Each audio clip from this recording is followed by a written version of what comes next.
Airport आरक्षण आमच्या हक्काचं, आरक्षण आमच्या हक्काचं. कोण म्हणतो देत नाही, कोण म्हणतो देत नाही.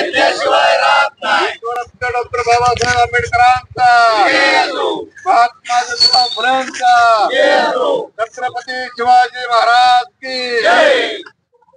धनगर समाजाच्या अनुसूचित जमातीच्या आरक्षणाची अंमलबजावणी करावी या मागणीसाठी संपूर्ण महाराष्ट्रामधील धनगर समाजाच्या वतीनं जालना येथे मल्हार योद्धे दीपक भाऊ बोराडे हे 17 सप्टेंबर पासून उपोषणाला बसलेत. आज 26 सप्टेंबर रोजी त्यांच्या आंदोलनाचा 10वा दिवस आहे. अन्न पाण्या वाचून 10वा दिवस त्यांची प्रकृती नाजूक बनलेली आहे आणि परवाच्या दिवशी जालना येथे धनगर समाजाचा विराट महामोर्चा झाला याच मागणीसाठी. त्या ठिकाणी महाराष्ट्रातून 30 लाख लोक गोळा झालेले होते आणि धनगर समाजाचं पिवळं वादळ संपूर्ण जालना शहरामध्ये त्या ठिकाणी दिसून आलं. त्याची नोंद अख्ख्या भारत देशाला घ्यावी लागली. अशी सिच्युएशन असताना त्या दिवशी दीपकभाऊ बोराडे यांनी आपल्या भाषणामध्ये सरकारला इशारा दिला की तात्काळ आमच्या आरक्षणाची अंमलबजावणी करा. 2 ओळीचा जी.आर. काढून धनगर समाजाच्या आरक्षणाची अंमलबजावणी होऊ शकते, कारण तो मूळचा घटनेतला अधिकार आहे. घटनेमध्ये त्याची नोंद आहे. धनगड ही जी नोंद आहे ती धनगर समाजासाठीची आहे. राष्ट्रपती कोणत्याही अस्तित्वहीन जमातीला आरक्षण देऊ शकत नाहीत. मग धनगर या महाराष्ट्रामध्ये अस्तित्वात नसताना राष्ट्रपती कसे काय ऑर्डर करू शकतात धनगरांना आरक्षण द्यायची? त्यामुळे ती जी नोंद आहे ती धनगर समाजासाठीची नोंद आहे. आणि 1956 पूर्वी संपूर्ण देशभरामध्ये जेवढे म्हणून शासकीय पुरावे आहेत किंवा जेवढे म्हणून गॅजेट आहेत, दप्तर आहे, त्या दरबारी त्या ठिकाणी कुठेही धनगड अशी नोंद नाही. परंतु 1956 नंतर काका कालेलकरांच्या आयोगानंतर त्याच्यामध्ये धनगर शब्दाऐवजी धनगड लिहिलं गेलं आणि म्हणून धनगर समाज तेव्हापासून या आरक्षणापासून वंचित आहे. महामानव डॉक्टर बाबासाहेब आंबेडकरांनी धनगर समाजाला अनुसूचित जमातीचं आरक्षण घटनेमध्ये दिलेलं आहे. महाराष्ट्राच्या जात न्याय तक्त्यामध्ये क्रमांक 36 वर धनगर अशी स्पष्ट नोंद आहे. ती धनगर समाजाच्या आरक्षणाचीच नोंद आहे.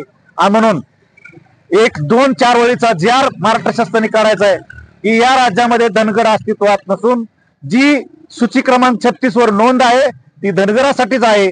त्यामुळे धनगर समाजाला आरक्षणाचा लाभ मिळाला पाहिजे आणि तशी प्रमाणपत्र तहसीलदारांनी द्यायला पाहिजेत. अशा प्रकारची मागणी ही धनगर समाजाची आहे. आणि म्हणून दीपकभाऊ बोराडेंनी त्या दिवशी आपल्या सरकारला इशारा देताना सांगितलं होतं की आता तुम्ही आमचा विचार करा, अन्यथा धनगर समाजाचं वादळ आता थांबणार नाही. आणि त्याचाच एक भाग म्हणून आज 26 सप्टेंबरला प्रत्येक महाराष्ट्रातल्या प्रत्येक तालुका तहसीलदार कार्यालयावरती धरणे धरून त्यांना निवेदन द्यायचं होतं. तो कार्यक्रम या ठिकाणी आज संपन्न झालेला आहे आणि आपण त्या ठिकाणी निवेदन आता तहसीलदारांना दिलेलं आहे. या अद्यापपर्यंत शासन कोणतेही आंदोलनाची दखल घेताना खरं आहे. महाराष्ट्रातले जे प्रमुख राजकीय पक्ष आहेत त्याच्यामध्ये भारतीय जनता पार्टी, त्याच्यामध्ये शिवसेना उद्धव ठाकरे गट, त्याच्यामध्ये शिवसेना एकनाथ शिंदे गट, त्याच्यामध्ये राष्ट्रवादी, दोन्हीही, आणि हे सगळेचे सगळे पक्ष धनगर समाजाच्या आरक्षणाच्या विरुद्ध आहेत. वर्ण निवेदन द्यायचं, पाठिंबा द्यायचा, आम्ही तुमच्या बाजूने म्हणायचं, पण आत्म खेळ्या करायच्या हे गेले आम्ही 65 वर्ष झालं बघतोय. आणि म्हणून आमचा सगळ्यांवर राग आहे, एकावर नाही की हे आमके नाही. सगळ्यांनीच आम्हाला आश्वासन दिलीत. देवेंद्र फडणवीसांनी 2014 साली आम्हाला निवडून द्या, आम्हाला सत्तेत बसवा, 8 दिवसात पहिल्या कॅबिनेटमध्ये धनगर समाजाचं आरक्षण लागू करतो, अशा प्रकारचा लेखी वचननामा दिलाय. परंतु त्याची अंमलबजावणी अद्याप नाही. 7.5 वर्ष झाली त्यांचं सरकार आहे. एका 10 वर्षातले 7.5 वर्ष त्यांची आणि पुन्हा 2.5 वर्ष महायुतीचं आपलं महाविकास आघाडीचं सरकार होतं, त्यांनी नाही दिलं. त्याच्या अगोदर काँग्रेस 45 वर्ष सत्तेत होती, त्यांना वारंवार मागितलेलं आहे, त्यांनीही दिलेलं नाही. धनगर समाजाचे 24 आमदार होतील उद्याच्याला एसटी मध्ये आरक्षण मिळाल्यास आणि 4 खासदार होतील. धनगर समाज हा सत्तेचा वाटेकरी होईल आणि म्हणून या ठिकाणी धनगर समाजाच्या आरक्षणाला विरोध केला जातो. तर आता सध्या ओबीसी वर्सेस मराठा असा वाद निर्माण करण्याचं कुठंतरी लक्षण दिसून येत होतं, परंतु आता कुठंतरी एसटी आणि ओबीसी यामध्ये कुठंतरी आता धनगर समाजातला वाद दिसून येतो. नाही, विषय असा आहे की धनगर समाजाला आरक्षण आहे का तर आहे. कुठं कुठं कसं कसं कसं आरक्षण आहे तर केंद्रामध्ये आम्हाला ओबीसी मध्ये आम्ही, राज्यामध्ये घटनेचं जे आहे ते आम्हाला एसटीच आहे, अनुसूचित जमातीचं, आणि प्रत्यक्षामध्ये आम्हाला लाभ ओबीसी मध्ये.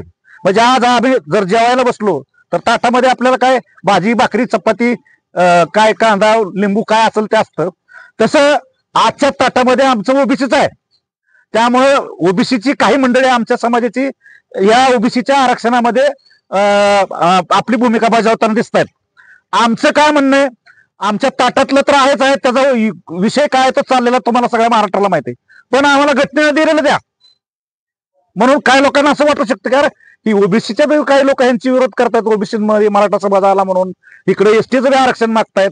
मूळ मागणी आमची आहे ती अनुसूचित जमातीच्या आरक्षणाची आहे, परंतु जे ताटातलं आहे ते वाचवायसाठी पण काही लोक प्रयत्न करतात. हा फरक आहे त्यातला. आपल्या आंदोलनाची सरकार दखल घेईल? 100% सरकारला दखल घ्यावी लागेल, कारण आपल्या सगळ्या समोर एक इतिहासाने नव्हे सगळ्या जगाने नोंद घ्यावी. असं मनोज जरांगे यांच्या नेतृत्वाखालचं आंदोलन आपण बघितलंय, आणि मुंबईमध्ये जो काय त्यांच्या आंदोलनाने धग निर्माण केली त्या धगीचे चटके सरकारला बसले आणि त्यांना मराठा समाजाच्या आंदोलनाचा जी.आर. काढावा लागला आरक्षणाचा. तसं धनगर समाज 2 नंबरचा आहे. 2.25 कोटी धनगर समाज आहे महाराष्ट्रामध्ये. आता हा सुद्धा पेटलाय, तर तुम्ही सामूहिक म्हणजे सामाजिक दुजाभाव, त्याला सोशल डिस्क्रिमिनेशन जे म्हणतो ते कुणी कुठल्याही सरकारने करायचं नाही. तुम्ही शपथविधी घेताना सगळ्याला समान न्याय द्यायची भूमिका घेतलेली असती, मग तुम्ही आता धनगर समाजाचं आरक्षण लागू करा, ही आमची भूमिका आहे. म्हणजे केवळ मराठा समाजाने आंदोलन केलं म्हणून नाही, मूळच आमची खूप वर्षापासूनची मागणी, तीच मागणी आम्ही लावून धरलेली आहे. आज करमाळा येथे आपले सर्व धनगर समाजातील सर्व बांधव माननीय श्री जालना येथे उपोषणाला बसलेले दीपक बोराडे यांच्या आंदोलनाला पाठिंबा देण्यासाठी तालुक्यातील सर्व समाज येथे उपस्थित आहेत. की जे समाजाला एसटी मध्ये आरक्षण मिळण्यासाठी सर्व समाजातून पाठिंबा मिळत आहे, आणि त्या आरक्षणाला एक त्यांचा बांधव म्हणून मी या ठिकाणी पाठिंबा देत आहे. आज करमाळा येथे सकल धनगर समाजाच्या वतीनं एसटी मध्ये समाविष्ट होऊन त्यांना न्याय मिळावा, अंमलबजावणी व्हावी यासाठी एक दिवसीय धरणे आंदोलन करण्यात आलं. खरोखर या ठिकाणी जसं मराठा समाजाला न्याय देण्यासाठी एक सर्वसामान्य कुटुंबातून मनोजदादा जरांगे यांनी मराठा समाजाला न्याय दिला, त्याच पद्धतीने या ठिकाणी धनगर समाजाला न्याय देण्यासाठी दीपक भाऊ बोराटे म्हणून आज धनगर समाजाची एक आशा पल्लवित करण्यासाठी आज 10वा दिवस आहेत की त्या ठिकाणी उपोषणाला बसलेले आहेत. आताच या ठिकाणी आपण विचारलं की बाबा ओबीसी आणि मराठा वाद, या ठिकाणी आज आम्ही सकल मराठा समाजाच्या वतीने या ठिकाणी सांगतो की आमच्या समाजामध्ये कुठला वाद नाहीये, परंतु सत्तेवरती जी लोक बसलेली आहेत त्यांना या ठिकाणी असं घडून आणायचं की बाबा धनगर आणि मराठा समाजाचा जर वाद लागला तर त्यात आपली पोळी भाजून निघू शकते.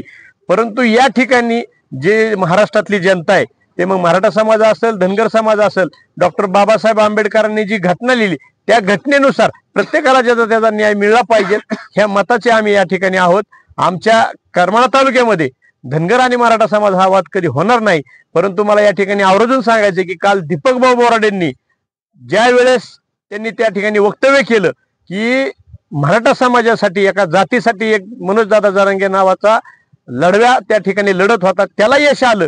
तुम्ही त्याला नावं न ठेवता आपण या ठिकाणी भांडलं पाहिजे, आपण आपल्या समाजासाठी काहीतरी देणं लागतो. म्हणून या ठिकाणी दीपक भाऊ बोराडेंचं मी खरोखर या ठिकाणी आभार मानतो की जी मूळ मागणी होती त्या मूळ मागणीला त्यांनी त्या ठिकाणी हात घातलेला आहे. सत्ताधाऱ्यांनी बऱ्यापैकी हा वाद कुठंतरी चिघळावा म्हणून हे प्रकरण पुढे आणलं होतं, परंतु या ठिकाणी दीपक भाऊ सारखे जे काही तज्ज्ञ आहेत त्यांच्या ही गोष्ट लक्षात आली आणि त्यांनी बरोबर मुद्द्यावर ते त्या ठिकाणी बोट ठेवलेला आहे.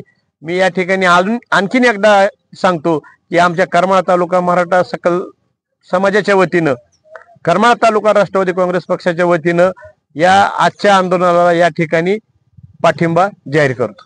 दीपकभाऊ बोराडे यांच्या उपोषणाला पाठिंबा म्हणून आणि दीपक भाऊंच्या उपोषणासाठी त्यांना पाठिंबा देण्यासाठी आज सकल धनगर समाज करमाळा तालुका यांच्या वतीनं दीपक भाऊंच्या आदेशानं आज या ठिकाणी करमाळा तहसीलवरती धरणे आंदोलन या ठिकाणी करण्यात आलेलं आहे. तर मी सरकारला फक्त एवढंच सांगेन की देवाभाऊ तुम्हाला मुंबई धनगरांनी धावली, मग मुंबईत तुम्हाला राहायचं का नाही राहायचं हे तुम्ही जर धनगरांना दिलेला शब्द पाळला तर तुम्ही इथून पुढे मुंबईत राहता.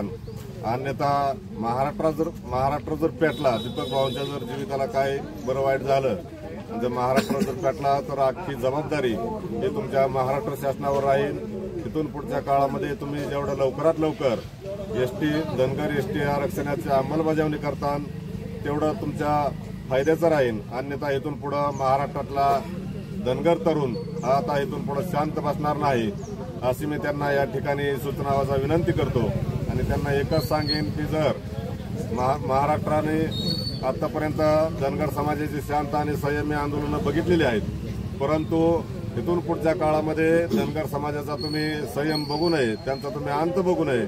अन्यथा महाराष्ट्रामध्ये न भूतो न भविष्यत असं आंदोलन करण्यासाठी इथून पुढे धनगर समाज बांधवातले तरुण तयार झालेले आहेत. त्यामुळं वेळीच या आंदोलनाची दखल घेऊन महाराष्ट्र शासनाने ताबडतोब या ठिकाणी धनगर एसटी आरक्षणाचा GR काढून धनगर समाजाला लवकरात लवकर न्याय देण्याचा प्रयत्न करावा. अन्यथा त्याचे परिणाम सुद्धा भोगायला महाराष्ट्र शासनाने तयार राहावं. एवढंच बोलतो आणि थांबतो. जय मल्हार. सध्या आमच्या धनगर समाजातील मल्हार योद्धे दीपकभाऊ बोराडे गेली 10 दिवसापासून कुठल्याही अन्न पाण्याचा त्याग करून आमच्या धनगर समाजातील लेकराच्या भविष्यासाठी 10 दिवस जालना येथे आमरण उपोषणाला बसले आहेत.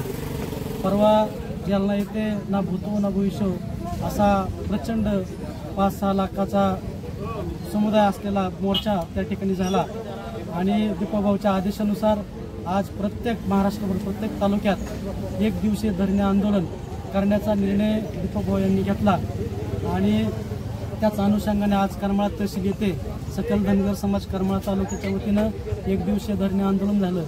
मी माननीय देवेंद्र फडणवीस साहेबांना नम्रपणे विनंती करतो, त्यांनी 2014 साली बारामती येथे येऊन धनगर समाजाला एसटीत पहिल्या कॅबिनेटमध्ये आरक्षण देतो असे बोलले होते.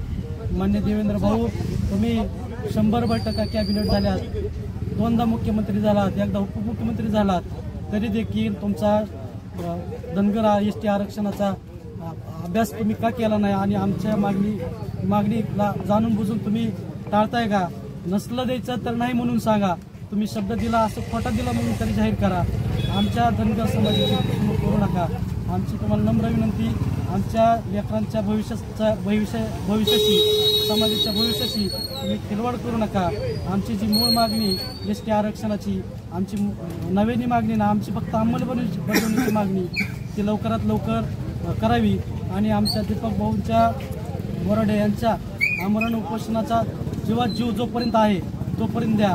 त्यांनी सांगितलंय माझा जोपर्यंत ज्या दिवशी माझा जीव संपल त्या दिवशी अख्खा महाराष्ट्रभर पेटल, महाराष्ट्रावर तांडव होईल, नेपाळसारखं तांडव होईल. त्यामुळं फडणवीस साहेबांना आपल्या माध्यमातून मी विनंती करतो, आमच्या दीपक भाऊच्या जीवात जीव जोपर्यंत आहे तोपर्यंत आमच्या एसटी आरक्षणाचा प्रश्न सोडवा ही नम्रपणे करत आहे. या ठिकाणी धरणे आंदोलन धनगर समाजाने घेतलं आहे आणि त्या समाजाला ही एक त्यांचा गैरसमज निघावं. कारण 450 वर्षापूर्वी राजे शिवछत्रपती यांनी सर्वांना सगळं काही जवळ घेतलं. मराठा आणि धनगर आणि एसटी आणि ओबीसी इथं आपल्या करमाळा तालुक्यात नाही तर महाराष्ट्रात मिळत, कारण राज्यांनी ती पहिलेच दाखवून दिली. आपल्याला 400 वर्ष पूर्ण झाली. मला एकच म्हणायचं, जरंगे पाटलांनी उपोषण केलं, एवढी आली तेवढी आली, ती पण आपलीच होती, त्याच्यात बी ओबीसीच होती आणि त्यांचा सपोर्ट आपल्याला भरपूर आहे. कारण मला मुख्यमंत्री साहेबांना एकच सांगायचं आहे की प्रत्येक जणांना ही पाळी देऊ नका. की आज मराठा समाजाने आंदोलन केलं, जरांगे पाटलांनी केलं, उद्या धनगर समाज करतात, उद्या एसटीचं करतात, एससी करतात. ही पाळी का येऊ देऊ नका, तुरंत ह्यांना न्याय द्या आणि ओबीसी मधून एसटी मध्ये बसत असली तर बसवा. जे काय असेल ते सगळेच आपले बांधव आहेत. कारण 450 वर्षापूर्वीच आपल्या महाराष्ट्राचं एक कुलदैवत असे ते राजे शिवछत्रपती यांनी सर्वांना गोपडून घेऊन हे सगळं ठेवलेलं लिहून. मी काही जास्त बोलू शकणार नाही आणि मुख्यमंत्र्यांनी याकडे लक्ष द्यावं आणि रोज रोज आंदोलन होण्यापेक्षा कुठेतरी न्याय द्यावं एवढं बोलतो आणि माझे 2 शब्द संपवतो. जय हिंद, जय भारत, जय महाराष्ट्र.